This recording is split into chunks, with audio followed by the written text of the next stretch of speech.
ইসরায়েলের প্রধানমন্ত্রী বেনিয়ামিন নেতানিয়াহুর বিরুদ্ধে বিচার কাজ বন্ধ করা অথবা তাকে ক্ষমা করে দেওয়া উচিত বলে মন্তব্য করেছেন যুক্তরাষ্ট্রের প্রেসিডেন্ট ডোনাল্ড ট্রাম্প।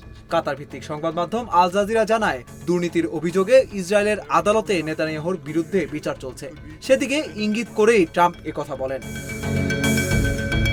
নিজের সামাজিক যোগাযোগ মাধ্যম ট্রুথ সোশ্যালে দেওয়া এক পোস্টে ট্রাম্প বলেন, অবিলম্বে নেতানিয়াহুর বিরুদ্ধে ট্রায়াল বাতিল করা উচিত এবং এমন এক মহান নেতাকে ক্ষমা করা উচিত। তিনি একজন great wartime prime minister.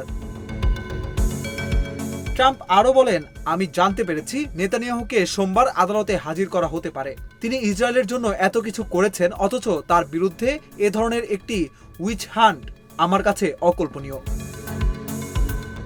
ইরানের সঙ্গে সাম্প্রতিক সংঘাতের কথা উল্লেখ করে ট্রাম্প বলেন, ইসরায়েলকে বাঁচিয়েছে যুক্তরাষ্ট্র, আর এখন নেতানিয়াহুকেও রক্ষা করবে যুক্তরাষ্ট্রই।